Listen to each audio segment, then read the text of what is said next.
Cases ह्या 6,74,000 आहेत आणि मला यात एक समाधानाची बाब सांगितली पाहिजे की काल डिस्चार्ज झालेला जो आकडा आहे तो 71,786 आहे आणि त्यामुळे एक मोठा डिस्चार्ज झाला आहे आणि त्यामुळे रिकव्हरी रेटसुद्धा 3% वाढला, जो 81 वरून आता 83.5 पर्यंत त्या ठिकाणी रिकव्हरी रेट गेलेला आहे.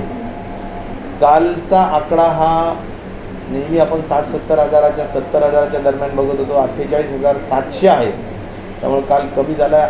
आपण अपेक्षा करूया की एक पीक आता येऊन खालीच आता आकडे जावेत अशी अपेक्षा निश्चित प्रकारे करूया आणि तशी आशा आपण निश्चित प्रकारे करूया. मला सर्वात महत्त्वाचे हे सांगायचं आहे की काल महाराष्ट्राने देशाच्या सर्व राज्यांच्या तुलनेमध्ये आणि महाराष्ट्राचाही स्वतःचा रेकॉर्ड ब्रेक करण्याचं काम म्हणजेच 5,34,372 एवढे काल लसीकरणाच्या केसेस केल्या. मला हेच सांगायचं आहे की महाराष्ट्रामध्ये 8 लाख करण्याची कॅपॅसिटी आहे. तेवढे जर आपल्याला देऊन दाखवले तर आपण ते एका दिवसात तेवढे करू शकतो.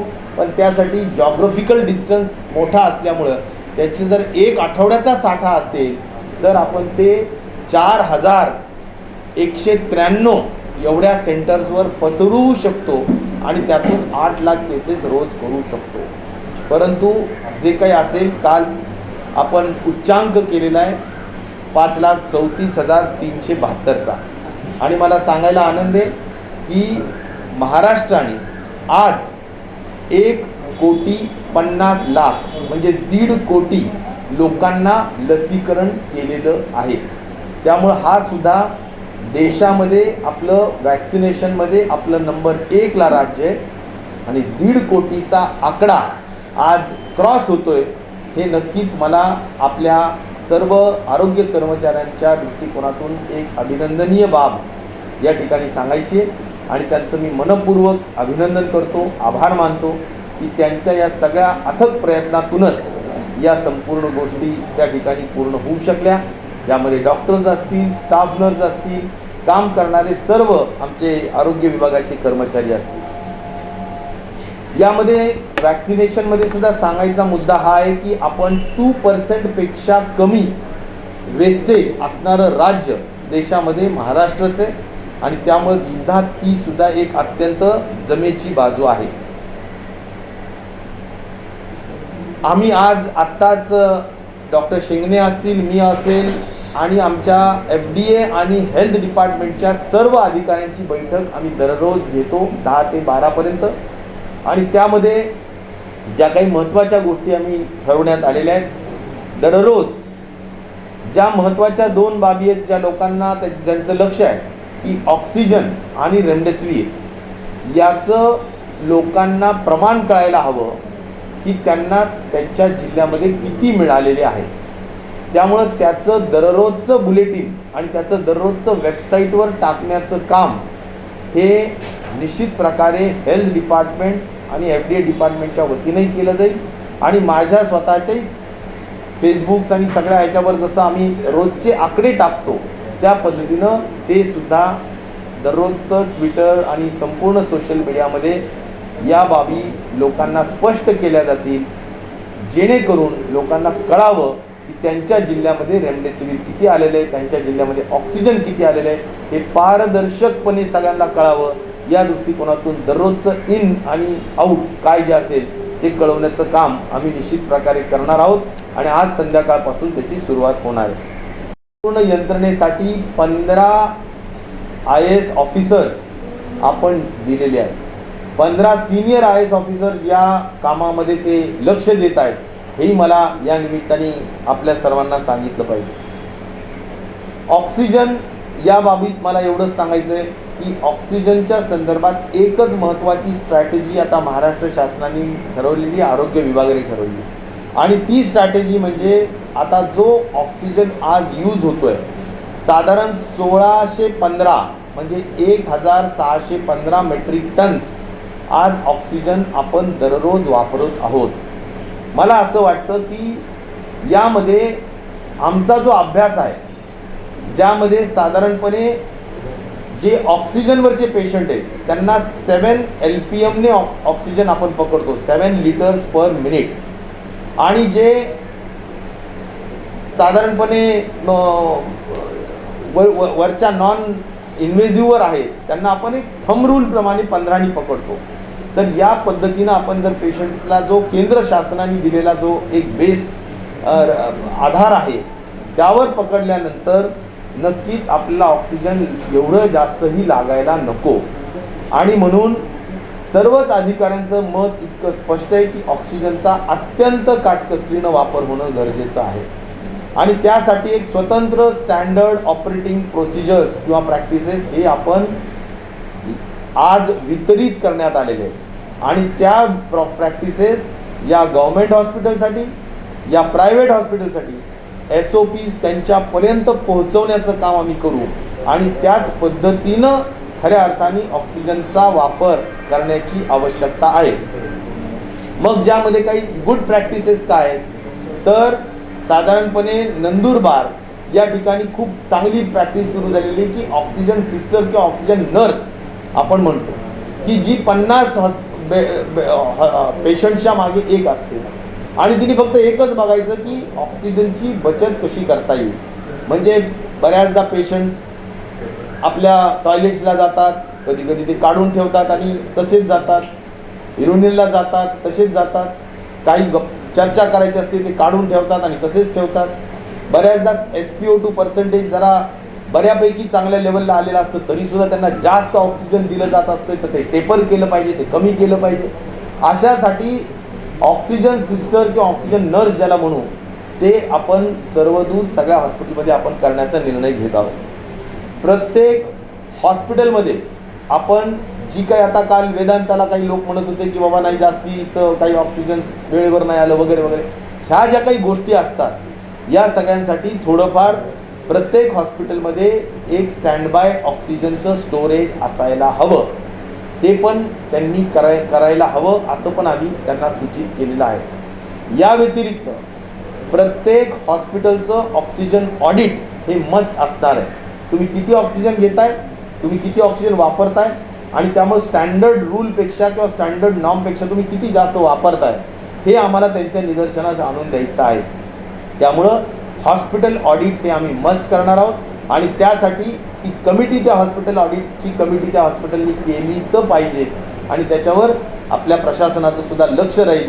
आणि जे हॉस्पिटल जास्त ऑक्सिजन गरजेपेक्षा वापरत असतील, सूचनेपेक्षा जास्त वापरत असतील, मला वाटतं त्यांच्यावर कार्यवाहीसुद्धा करावी लागेल. बऱ्याचदा ज्या काही जिल्ह्यांना वाटप असतं, ॲलोकेशन असतं, त्या जिल्ह्यांमध्ये सुद्धा याच हॉस्पिटलच्या अशा पद्धतीनं बेफिक्रीच्या वापरामुळे त्या जिल्ह्यांचं ऑक्सिजन ॲलोकेशन वाढतं आहे. आणि त्यामुळं असं होऊ नये की ज्या जिल्ह्यांना कमी ऑक्सिजन गरज असताना सुद्धा कमी ऑक्सिजन आणि एखाद्या जिल्ह्याला गरज नसताना सुद्धा जास्त ऑक्सिजन, असं होता कामा नये. याही गोष्टीची आम्ही काळजी घेत आहोत. मुख्यतः मला सांगायचं आहे की स्ट्रॅटेजी एकच असेल की ऑक्सिजन कमीत कमी वापरायचं. त्याच्यासाठीची SOP फार महत्त्वाची वितरित करण्यात आलेली, त्याचा वापर होणार आहे. याचा ॲडिशनल आम्ही जे काही ऑक्सिजनमध्ये काम करतो आहोत त्यात आणखीन काय काय स्टेप्स घेतो आहोत. तर ॲडिशनल ऑक्सिजनच्या दृष्टिकोनातून आता मला समाधानाची बाब एक सांगायची की कलेक्टर्सला आम्ही मागच्या आठवड्याच्या सूचना दिल्या होत्या. जवळजवळ 100पेक्षा जास्त PSA प्लॅन्ट म्हणजे प्रेशर स्विंग ॲब्झॉर्प्शन ऑक्सिजन सॅच्युरेशनचे ऑक्सिजन जनरेटरचे जे प्लॅन्ट्स आहेत त्याच्या ऑर्डर्स कलेक्टर्सनी दिलेल्या आहेत. त्यामुळे जवळजवळ 100पेक्षा जास्त ऑर्डर दिलेल्या आहेत आणि प्रत्येक कलेक्टर गरजेप्रमाणे PSAची प्लॅन्टची ऑर्डर देतो आहे. आणि PSAचा प्लॅन्ट म्हणजे काय की ऑक्सिजन हवेतून आपण कन्वर्ट करून ते हवेतलं ऑक्सिजन वापरायचं. आणि त्या दृष्टिकोनातून जसं मी नेहमी सांगितलेलं आहे की जवळजवळ 11 ते 12% जे काही ऑक्सिजन हवेत असतं ते आपण वापरायला पाहिजे.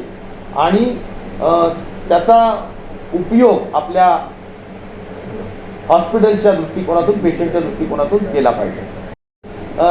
अवेलेबिलिटी हा चॅलेंज आहे. प्राईसच्या संदर्भात मी बोललेलो आहे. आणि सगळ्यात महत्त्वाचं या सगळ्या संदर्भाने जर म्हटलं तर 1 मेला आता जर वॅक्सिन्स उपलब्धच नसतील तर मग कसं द्यायचं, हा प्रश्न सगळ्या राज्यांपुढे येणार. आणि त्यामुळं जसं आता कोविशिल्ड आम्हाला सांगितलं टाकलेलं की 20 मेच्या नंतरच बोलावं, कारण त्यांचं जेवढं काही उत्पादन क्षमता आहे त्याची ते सगळे तिकडं देत आहेत, किंवा ते आम्हाला देऊ शकणार नाहीत आज, असं तरी आपल्याला त्या ठिकाणी सांगण्यात आलेलं आहे. आणि त्यामुळं मला वाटतं या सगळ्या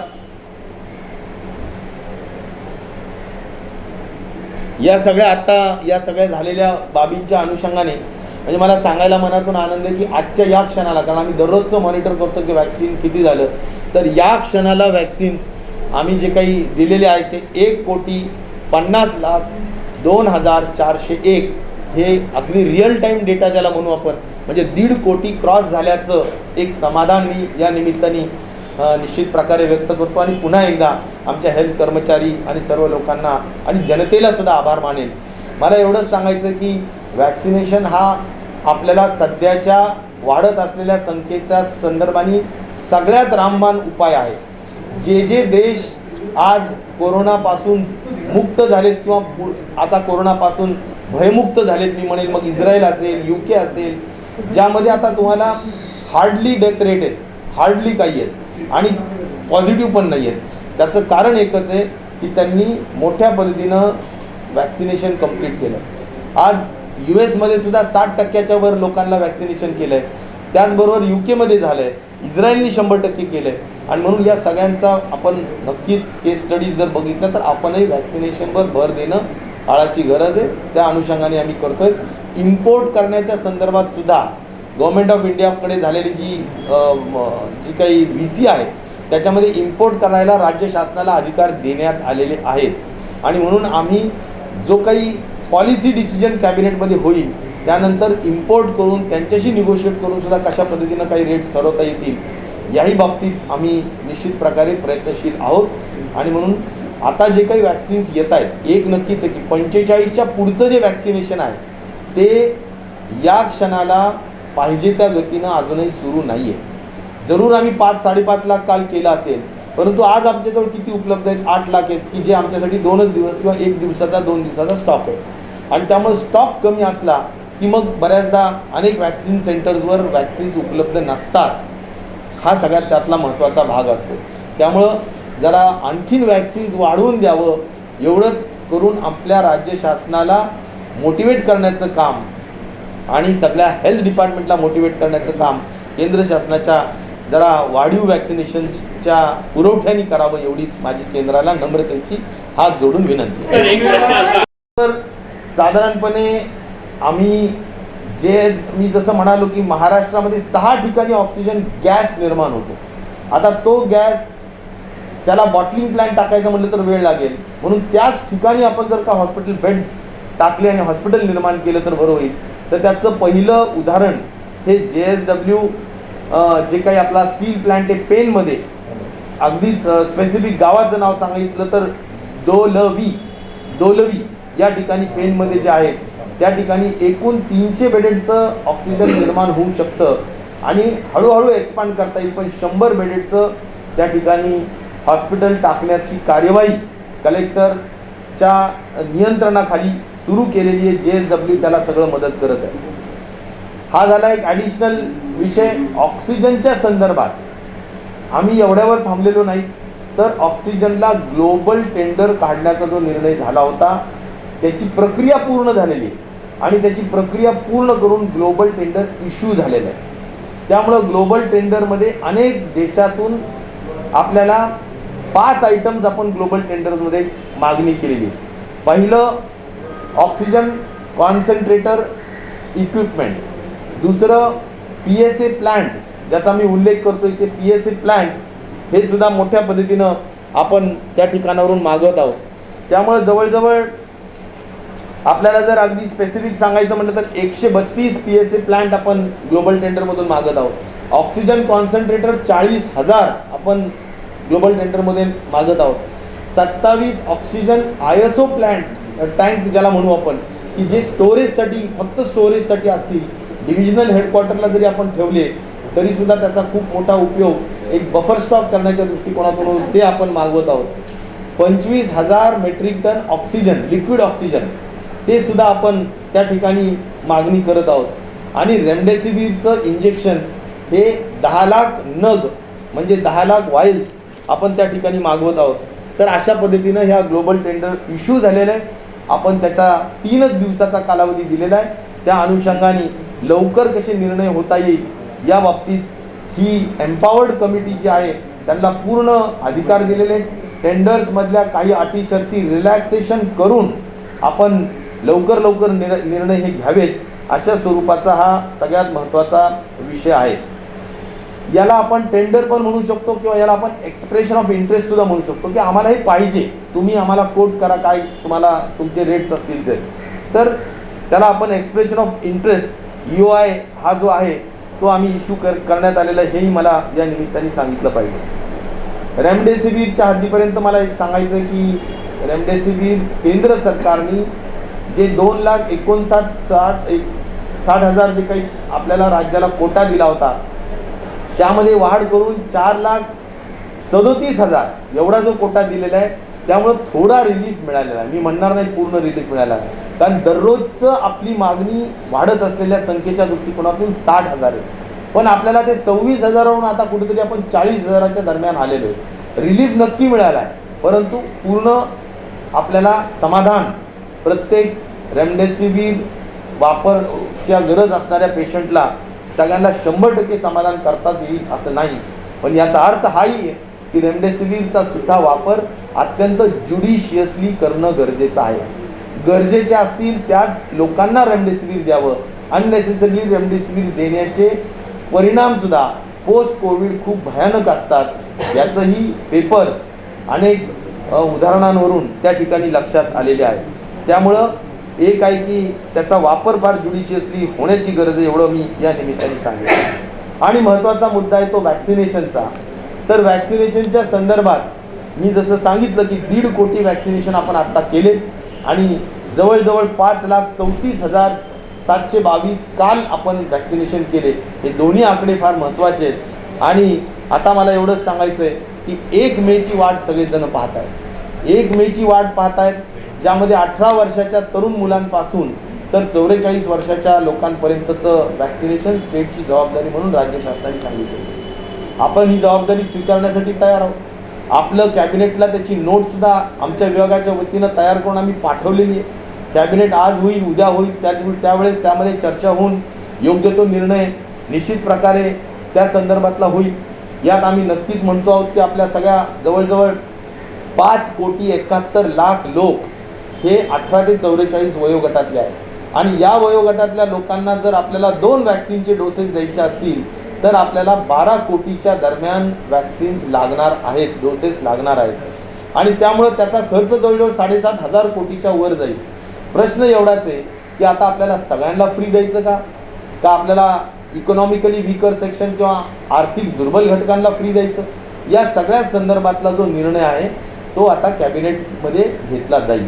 आमच्या विभागाच्या वतीनं आम्ही नोट पुटअप केलेली आहे, वेगवेगळे पर्याय दिलेले आहेत। फ्री दिलं तर असा खर्च होईल, कमी दिलं तर असं होईल, वेगवेगळे पर्याय दिलेले आहेत। कॅबिनेटमध्ये सविस्तर चर्चा होऊन कॅबिनेटमधला निर्णय अंतिम माननीय मुख्यमंत्री त्याबाबतचा जाहीर करतील।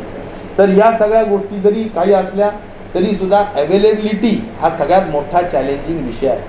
जरी प्रत्येक राज्य तयार असेल, विकत घ्यायलाही तयार असेल, पैसे खर्च करायलाही तयार असेल, तरी सुद्धा अवेलेबिलिटी हा सगळ्यात मोठा चॅलेंज आहे। आणि म्हणून माझ्यासारख्याला प्रश्नचिन्ह आहे की आम्ही खरेदी करायला तयार आहेत, परंतु आज अनेक लोक आता डॉक्टर व्यास यांचं जे आमचे प्रधान सचिव आहेत आरोग्य विभागाचे, त्यांनी पत्र लिहिले, सिरमला पत्र लिहिले कोविशिल्डसाठी, भारत बायोटेकला पत्र लिहिले कोवॅक्सिनसाठी, परंतु त्या पत्रांचे कुठलेही रिप्लाय अजून आलेले नाही। 2 दिवस झाले आणि त्यामुळं आम्ही वाट बघतोय की त्यांना आम्ही स्पष्ट सांगितलं की आम्हाला 12 कोटी डोसेस पाहिजे, तुम्ही हे देणार का?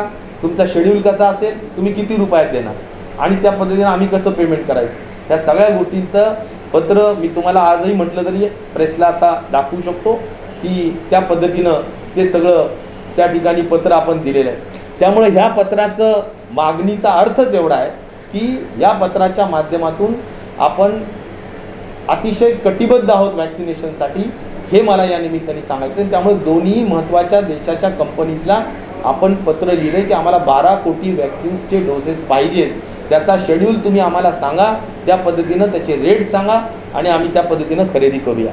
पण हे करत असताना गव्हर्नमेंट ऑफ इंडियाकडून ही अपेक्षासुद्धा रास्त आहे की ज्या काही 400, 600 असे किंवा 800 रुपये, म्हणजे कोवॅक्सिननी जवळजवळ 800 रुपये कोट केलेले आहेत. त्यामुळे मला वाटतं की त्याच्यामध्ये आता आपल्याला रेट्स जे आहेत ते गव्हर्नमेंट ऑफ इंडियाने इंटरव्हीन करून जरा स्टेटच्या एक्सचेकरला म्हणजे खर्च करण्याला थोडा जर मदत झाली, कमी झाला तर त्यासाठी जरूर मदत करावी अशी अपेक्षा तर निश्चित प्रकारे डे 1 पासून आम्ही करतो आहोत. आणि त्यामुळे ती एक आशा आपण जरूर ठेवूया आणि त्या दृष्टिकोनातून वॅक्सिनेशनच्या प्राईस फिक्सिंगच्या संदर्भाने काही विषय व्हावा.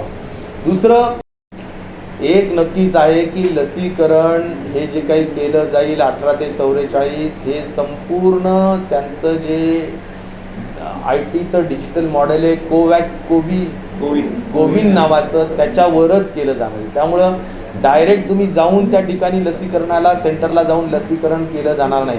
तुम्हाला ऑनलाईन बुकिंग करावं लागेल आणि ऑनलाईन बुकिंग तुमचं ॲक्सेप्ट झाल्यानंतर तुम्हाला टाईम स्लॉटप्रमाणे तुम्हाला जावं लागेल. त्यामुळं झुंबड करू नका. अजून अवेलेबल नाही आहेत, जरूर आपल्याला करायचं आहे परंतु अवेलेबल नाही आहेत, खरेदी करायचं आहे तरी अवेलेबल नाही आहेत. आणि त्यामुळं अवेलेबिलिटीच्या संदर्भाने निर्णय जोपर्यंत हे उत्पादक लोक घेत नाहीत आणि जोपर्यंत आपला निर्णय त्या अनुषंगाने घेत नाहीत आपण तोपर्यंतची अडचण आहे. त्यामुळं घिसडघाई करू नका. सर्वच राज्यांमध्ये 1 मेला लगेच सुरू होईल हा अजून माझ्यासमोर प्रश्नचिन्ह यासाठी वाटतो की अवेलेबिलिटीचा मोठा प्रश्न आहे. आपण पैसे खर्च करू शकतो राज्याच्या वतीनं, परंतु अवेलेबल करून देणारे जे लोक आहेत त्यांच्याजवळ आज त्यांनी होकारार्थी उत्तर लगेच 1 मेला आम्ही एवढे व्हॉइस देऊ असं अद्याप सांगितलेलं नाही. आपण पत्र दिलेत परंतु आपण पाठपुरावा करतोय परंतु अजून त्याचा रिस्पॉन्स तसा नाही आहे. त्यामुळे जसा रिस्पॉन्स येईल आणि जसं कॅबिनेटमध्ये पॉलिसी ठरेल त्या पद्धतीनं कार्यवाही केली जाईल. सर माझा प्रश्न आहे सर, पहिल्या लाटेनंतर दुसऱ्या आता जी लाट आलेली आहे त्यासाठी राज्य सरकारने कशा पद्धतीने तयारी केलेली आहे, किती बेड्स वाढवण्यात आलेले आहेत, थोडंसं सर डेटा जर दिला तर. हे बघा, सर्व कलेक्टर्सला बेड्स वाढवण्याच्या सूचना देण्यात आलेल्या आहेत. एव्हरी कलेक्टर त्यांनी गव्हर्नमेंट हॉस्पिटलमध्ये बेड वाढवाव्यात. गव्हर्नमेंट हॉस्पिटल फुल झाले असतील तर कुठल्याही प्रायव्हेट मोठे मंगल कार्यालय घ्यावेत, तिथे आपण ऑक्सिजनचे बेड्स वाढवावेत. काल मी स्वतः सांगेल की जालन्यामध्ये आम्ही एक त्या ठिकाणी अग्रेसन भवन नावाचं एक भवन आहे, त्या ठिकाणी आम्ही 100 बेडेडचं केलं आणि 10चं ICU केलं. एक ॲडिशनल फॅसिलिटी गव्हर्नमेंट च्या डिस्ट्रिक्ट हॉस्पिटलला अजून एक झाली. तसं प्रत्येक जिल्ह्यात होत आहेत आणि अगदी सुस्पष्ट सूचना आहेत की बेड्स वाढवल्याच पाहिजेत, त्याच्यात काही कुठे तडजोड नको. त्याला लागणारं मनुष्यबळ दिलंच पाहिजे, त्याच्यासाठी तडजोड नको. गरज पडत असेल BAMS, गरज पडत असेल BHMS, गरज पडत असेल तर सगळ्या नर्सला वॉक इन इंटरव्ह्यू देऊन पटकन नेमणुका द्यायच्या, त्यांच्या टेक्निशियन्सला नेमणुका द्यायच्या. मनुष्यबळात कुठेही अडचण येता कामा नये, बेड्समध्ये अडचण येता कामा नये आणि मेडिसिन्समध्ये अडचण येता कामा नये. काल मला काही समजलं की बऱ्याच लोकांना असं वाटत असेल पण डिस्ट्रिक्ट हॉस्पिटलला कोविड रिलेटेड सगळे बेड्स, सगळे मेडिसिन्स उपलब्ध असलेच पाहिजे हे आत्तासुद्धा मी VCवर सांगितलं आणि ती जबाबदारी सर्व आरोग्य विभागाने घेतलेली आहे. निश्चित प्रकारे रेमडेसिवीरची एक थोडी मारामार आहे परंतु फ्लॅविपिराविर असेल किंवा तुम्हाला दररोजच्या ट्रीटमेंटसाठी लागणारे तुमचे अँटीबायोटिक्स असतील, अँटीकॉइग्लंट्स असतील किंवा स्टिरॉइड्स असतील, ह्या ज्या काही गोष्टी लागतात ह्या 100% प्रत्येक हॉस्पिटलला गव्हर्नमेंटच्या उपलब्ध आहेत. प्रायव्हेटने आपापल्या स्तरावर उपलब्ध करून दिल्या पाहिजेत. मार्केटमध्ये ते उपलब्ध आहे. BPCL गोष्टींची पॉलिसी कदाचित आज उद्यामध्ये ठरेल आणि ते झाल्यानंतर आता प्रयत्न तर पूर्ण क्षमतेने चालू आहेत की आम्हाला लस मिळावी 1 मे पासून खरोखर सुरू व्हावं. पण जर लस मिळतच नसेल तर 1 मे पासूनचा कार्यक्रम आम्ही कसा राबवणार? आम्हीच नाही, राज्यात देशाचे सर्व राज्य कसे राबवणार हा प्रश्न निश्चित प्रकारे आहे. त्यामुळं आज देशामध्ये 2च लोक लसीकरण करतायत, लस निर्माण करतायत. त्या दोघांनाही पत्र लिहिले, वारंवार पाठपुरावा केला जातोय, अजून त्यांचा रिस्पॉन्स नाही आहे आणि त्यामुळे त्याबाबतचं भाष्य करणं की 1 मेला 100% लसीकरण सुरू होईलच हे क्वेश्चन मार्क आहे देशामधल्या सगळ्या राज्यांमध्ये, महाराष्ट्रापुरतंच नाही. हा क्वेश्चन मार्क आहे. आणि त्यामुळे पण एक नक्की की आम्ही पॉझिटिव्ह आहोत, आम्हाला लसीकरण करायचं आहे. लवकर अवेलेबल झालं की लगेच लसीकरणाला सुरुवात होईल. माननीय बाळासाहेब थोरातांनी जे काही पत्र लिहिलेलं आहे त्याच्यामध्ये माझं एकच सांगणं आहे की सर्वदूर आता हा विषय कसा असतो की पत्राची चर्चा खरं तर इंटरनली आमचे विषय असतात, ते चर्चा आपण फार पब्लिकली व्हावी अशातला काही भाग नाही आहे. परंतु काही सूचना असतील, त्यांच्या काही ऑब्झर्वेशन्स त्यांनी जे सांगितलेले असतील तर त्या करेक्टिव्ह ॲक्शन्स निश्चित प्रकारे घेतले जातील. आणि मी तर तुम्हाला सांगतो की मी दररोज 2 तास VC ही FDA आणि हेल्थ डिपार्टमेंटची आम्ही घेतो म्हणजे घेतो 10 ते 12. आणि त्यामुळे यामध्ये ह्या सगळ्या गोष्टींच्या सूचना दिलेल्या असतात. मेडिसिन असायलाच हवे, तुमचे मनुष्यबळ पूर्ण ट्रेंड असायलाच हवा, तुमचे ऑक्सिजनच्या बाबतीतला सगळा आढावा घेतला जातो. त्यामुळे या गोष्टी घेतल्या जातात. तरीसुद्धा जर कुठे काही उणीव असेल तर ती त्यांच्या पत्रानुसार ती उणीव ती दूर करण्याचा प्रयत्न आपण करू. अनेक खाजगी रुग्णालयांनी रुग्णांच्या नातेवाईकांकडून असं संमतीपत्र घेतलेलं आहे की तुमच्या रुग्णालयामध्ये रेमडेसिवीर आणि ऑक्सिजन नाही मिळाला तर त्याची जबाबदारी रुग्णालयाची नसेल. नाही, आता रेमडेसिवीरच्या बाबतीत सर्व अधिकार खरं तर केंद्र सरकारच्या हातात आहेत. आपली तर असंच म्हणणं राहील की दररोज आम्हाला 60,000 70,000 द्यावे, पण येतात 40,000, मग 20,000 कमीच पडत आहेत. मग आता शेवटी जर आपल्याला जे काही केंद्र शासनाने रॅशनिंग केलेलं आहे की कोणत्या राज्याला उत्पादनाप्रमाणे किती द्यायचं, तर त्याप्रमाणे आपल्याला जो वाटा येतो तो आम्ही अत्यंत व्यवस्थित वाटप व्हावं या दृष्टिकोनातूनचं काम करतो आहोत. यामध्ये FDAचे मिनिस्टर डॉक्टर शिंगणे यांनी सुद्धा VC मध्ये फार स्पष्ट सांगितलं की जर काळा बाजार झाला तर त्या संबंधित व्यापाऱ्याला किंवा त्या संबंधित व्यक्तीला अत्यंत कठोर शिक्षा झाली पाहिजे, काळा बाजार होता कामा नये आणि त्याच्यामध्ये अत्यंत कठोरातली कठोर शिक्षा केलीच पाहिजे. या पद्धतीच्या सगळ्या सूचना देण्यात आलेल्या आहेत. त्यामुळं आपण अपेक्षा करूया की हे वाटप जर व्यवस्थित बेड्सच्या नंबर ऑफ पेशंट्स प्रत्येक डिस्ट्रिक्टचे आणि त्यातले जे 8% पेशंट ऑक्सिजनवर असतात त्याप्रमाणे आणि जे काही त्याप्रमाणे लागणारं जे रेमडेसिवीर आहे त्याचा फॅक्टर काढून आपण ते वाटप करतो. पारदर्शकपणे ते वाटप होतं आहे आणि लोकांना कलेक्टरांच्या नियंत्रणाखाली जे काय आहे ते उपलब्ध जेवढं आहे त्यातून आपल्याला रेमडेसिवीर मिळत आहे. मला वाटतं की पत्र वगैरे घेऊ नये, कारण शेवटी रेमडेसिवीर हे काही पूर्ण लाईफ सेविंग आहे असं म्हणत नाहीत. कारण केंद्र सरकारच्या सुद्धा अनेक वरिष्ठ तज्ज्ञांनी हे मत व्यक्त केलेलं आहे, इथल्या टास्क फोर्सनी मत व्यक्त केलेलं आहे. आणि त्यामुळं अशा पद्धतीचं पत्र प्रायव्हेट हॉस्पिटल्सनी त्यांच्या नातेवाईकांकडून पेशंटच्या घेऊ नये आणि तशा सूचना आम्ही नक्की देऊ. तुम्ही जसं JSW पासनं लवकर ऑक्सिजन मिळेल असं सांगतायत, तर BPCL जर उभं झालं तर मुंबईला रिलीफ मिळेल. BPCLचं मी अद्याप या मिनिटाला स्टेटस मला माहिती नाही, परंतु सूचना देण्यात आलेल्या आहेत आणि त्यामुळे ते पण लवकर कसं होईल, कारण आता सगळंच वॉर फुटिंगवर घ्यावं लागणार आहे, ते लवकर कसं होईल त्यासाठी आम्ही प्रयत्न करू. स्थानिक लेवलला जेव्हा प्रशासन डॉक्टरांना सांगतं की ऑक्सिजन हा थोडा कमी वापरा किंवा नियमानुसार वापरावा, तर डॉक्टर सरळ प्रशासनाशी वाद घालतात की जर उपचार तुम्हाला करायचे असेल तर तुम्ही करा. तर अशा परिस्थितीत काय निर्णय? मला असं वाटतं की आम्ही जे काही या ठिकाणी प्रेसला सांगतोय किंवा डॉक्टर्सला सांगतोय हे राजेश टोपे सांगत नाही आहे. हे टास्क फोर्स जी तज्ज्ञ डॉक्टर्सची इथली 10-15 तज्ज्ञ डॉक्टरची इंटेन्सिव्हिस्ट आहेत, फिजिशियन्स आहेत, ज्यांचे 50-50 40-40 वर्षाचे अनुभव आहेत ते, आणि मला वाटतं सेंट्रल गव्हर्नमेंटची जी काही टीम आहे ती सेंट्रल गव्हर्नमेंटची टीम आणि आपले टास्क फोर्सचे जे काही ट्रीटमेंट प्रोटोकॉल्स आहेत आणि मग त्यात ऑक्सिजनचा जो वापरण्याचा विषय आहे त्यात प्रधानमंत्र्यांनी त्यांच्या VC मध्ये सांगितलं की काटकसरीनं ऑक्सिजन वापरणं ही काळाची गरज आहे.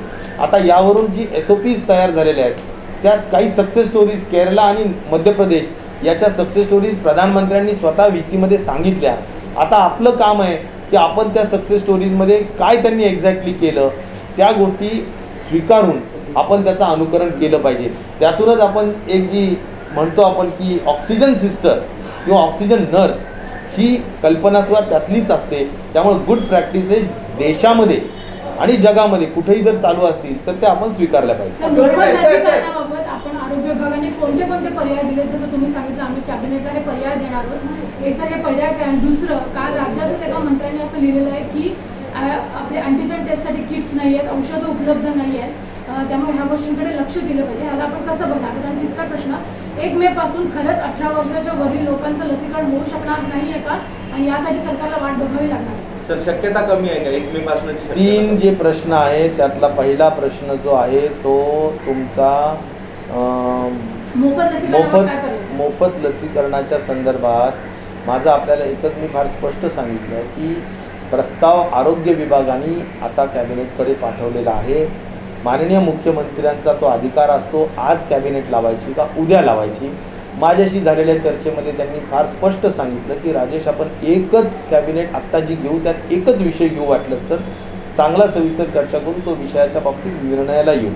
तर कदाचित तो त्यांचा अधिकार आहे, पण कॅबिनेटचे विषय हे निर्णय झाल्यानंतर सांगायचे असतात असा संकेत आहे. तशी गोपनीयता पाळायची असते. मला एवढंच सांगायचं आहे की याबाबत जो कॅबिनेटचा अधिकार आहे की त्यामध्ये वेगवेगळे लोक चर्चा करतील आणि ठरवतील की खरोखर मोफत द्यायचं का. 100% मोफत दिलं तर 7,500 कोटी रुपये खर्च, मी एक अंदाज तुम्हाला सगळा सांगितला आहे.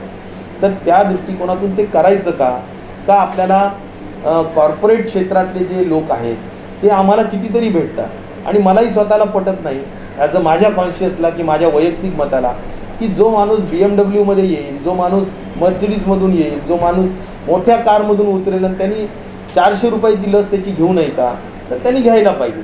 मला वाटतं श्रीमंत ॲफ्लुएंट क्लास आहे त्याला तर बिलकुल लस उपलब्ध करून दिली पाहिजे, परंतु त्यातून वगळलं पाहिजे. तर अशा काही गोष्टी चर्चेला जातील. अंतिम पॉलिसीचा जो विषय आहे, आम्ही आरोग्य विभागाने सगळे विषय कॅबिनेटसमोर अतिशय स्पष्टपणे ठेवलेले आहेत. कॅबिनेटला निर्णय घ्यायचा आहे आणि कॅबिनेटनी तो निर्णय जाहीर केल्यानंतर मी स्वतः प्रेसला त्या बाबतीतली माहिती आधीची देईल. 18 वर्षाच्या देखील तयारी करत आहोत. आणि लाट तिसरी पण येईल असंही सगळे एपिडेमिओलॉजिस्ट सांगतात. त्यामुळं आपली तयारी तर असायलाच हवी. आता आपण दुसऱ्या लाटेत पहिल्यापेक्षा खूप शहाणे झालो, आता तिसऱ्याला म्हणजे मी तर म्हणतो सगळ्याच गोष्टींची तयारी करावी लागेल. ऑक्सिजनसाठी स्वयंपूर्ण व्हावं लागेल. रेमडेसिवीर सारख्या गोष्टींसाठी आपल्याला अधिक मोठ्या ताकदीनं कशा पद्धतीनं हे वाढेल त्या बाबतीत गव्हर्नमेंट ऑफ इंडियाने लक्ष घालायला हवं. बऱ्याच गोष्टी ह्या अशा आहेत की ज्या मला वाटतं की गव्हर्नमेंट ऑफ इंडियानी हँडहोल्डिंग करण्याची आवश्यकता आहे आणि प्रॉपरली डिसिजन घेऊन आम्ही त्यांच्या सूचनेप्रमाणे निश्चित प्रकारे काम करायला तयार आहोत. त्यामुळे तिसरी लाट जरी म्हणतात सप्टेंबर ऑक्टोबरच्या दरम्यान असू शकते, त्याची तयारीसुद्धा आजपासून आपल्याला करावी लागेल. काय असतं सगळं बेड प्रिपेअर्डनेस असेल, ऑक्सिजन असेल, मेडिसिन असेल, ह्यूमन रिसोर्स असेल, या सगळ्यांची तयारी आपल्याला करावी लागते. 1 तारीख से जो वैक्सीनेशन का प्रोग्राम शुरू करने की कहा है केंद्र सरकार ने, उसको लेकर महाराष्ट्र की क्या तैयारी है? क्या आप लोग फ्री में वैक्सीनेशन करने का फैसला सरकार ने लिया है? क्या कुछ और डिटेल्स? 1 मई से वैक्सीनेशन 18 से 44 उम्र के लोगों के लिए देने का जो डिसीजन केंद्र सरकार ने हुआ है, वो डिसीजन का हमने स्वागत किया है. उस डिसीजन के अनुसार हमने जो एक्शन प्लान किया है वो ऐसा है कि हमने यहाँ पर जो हमारे देश में जो 2 वैक्सीन बनाने वाले कंपनीज़ है, one is serum institute end second is Bharat biotech, दोनों को भी चिट्ठी लिखी है. आरोग्य स्वास्थ्य विभाग ने चिट्ठी लिखी है, हमारे प्रधान सचिव ने चिट्ठी लिखी है कि हमें 12 करोड़ वैक्सीन चाहिए. इसमें हमारा जो एज ग्रुप है वो एज की जो संख्या है वो 5 करोड़ 71 लाख इतनी संख्या इसमें आती है. और अगर हर एक को 2 डोज दिया जाए तो 12 करोड़ लोगों को 12 करोड़ डोसेस हमारे को चाहिए. तो उसके लिए क्या शेड्यूल आपका रहेगा और क्या प्राइस रहेगी, यह चिट्ठी हमने हमारी सरकार की तरफ से लिखी है. उसका और कोई जवाब ये दोनों कंपनी से आया नहीं है. हम आज या कल में माननीय मुख्यमंत्री जी के विचारों के अनुसार कैबिनेट लेंगे. इसमें हमारे डिपार्टमेंट का जो विचार है, जो प्रस्ताव है, वो हम रखेंगे. उसमें हम ये सभी रखेंगे कि 12 करोड़ हमारे को चाहिए, किस तरह से आगे जाना चाहिए, किन समाज घटकों को फ्री देना चाहिए या सभी लोगों को फ्री देना चाहिए, सभी के जो भी अलग अलग ऑप्शंस है वो हमने कैबिनेट नोट में रखेंगे और कैबिनेट इसमें अंतिम निर्णय लेंगे और माननीय मुख्यमंत्री इसकी अंतिम घोषणा करेंगे। तो मुझे लगता है आज या कल में कैबिनेट होंगी, ऐसा मुझे एक अंदेशा है। देखते हैं उसमें क्या होता है, तो तब बहुत स्पष्ट चित्र उसमें हो जाएगा। मुझे लगता है एक आधा दिन थोड़ा रुकना पड़ेगा। 1 मई ये जो हमारा महाराष्ट्र दिन भी है, उस दिन ज़रूर महाराष्ट्र के मुख्यमंत्री घोषणा कुछ ना कुछ तो करेंगी कि किस तरह से पॉलिसी रहेगी, क्या रहेगी। लेकिन 1 मई से हम एक्चुअली 18 से 44 उम्र के लोगों की वैक्सीनेशन शुरू करेंगे क्या, तो ये सवाल का जवाब आज मैं भी नहीं दे सकता और कोई भी नहीं दे सकता, इसलिए कि वैक्सीन की अवेलेबिलिटी का सबसे बड़ा सवाल है। क्योंकि हमने चिट्ठियाँ लिखी है, हम कोशिश कर रहे हैं। जैसा कि अभी कोविशील्ड है, उनसे माननीय मुख्यमंत्री जी ने स्वयं फ़ोन पे बात की और यहाँ पर आके भी उन्होंने बात की, तो बहुत स्पष्टता से उन्होंने कहा है कि 20 मई तक उनका जितना भी प्रोडक्शन कैपेसिटी है that is booked for government of India. तो वहाँ तक तो नहीं, लेकिन उसके आगे हम ज़रूर देंगे, ऐसा उन्होंने कहा है। अभी भारत बायोटेक का कोई जवाब नहीं है, तो इसलिए जैसा भी जवाब आएगा और जो भी डिसीजंस होंगे वो डिसीजंस हम माध्यमों के तरफ से लोगों तक पहुंचाने का काम जरूर करेंगे। सर, आपके मंत्री इस संदर्भ में आप लोगों ने आखिरी फैसले तक आप लोग पहुंच चुके हैं? मैं ये बहुत स्पष्टता से कह रहा हूँ कि जो ओरली जो चर्चा होती है वो ओरली होती है। चर्चा ज़रूर ऐसी हुई है कि भाई वैक्सीनेशन हमें बहुत एग्रेसिवली 18 से 44 की करना है, लेकिन उसका जो प्रस्ताव है वो प्रस्ताव अभी आरोग्य विभाग यानी स्वास्थ्य विभाग लेके जा रहा है और उस पर पूरी तरह से चर्चा होगी और उस पर डिसीजन अमल होगा कि सही में इकोनॉमिकली वेकर सेक्शन के लिए देना सिर्फ ज़रूरी है, मध्यम वर्ग के लिए देना ज़रूरी है, या एफ्लुएंट क्लास जैसा बोलते हैं, या कॉर्पोरेट सेक्टर जो है वो कई लोग तो ऐसा बोल रहे हैं कि हम हमारे वैक्सीन हमारे तरफ से खुद करेंगे।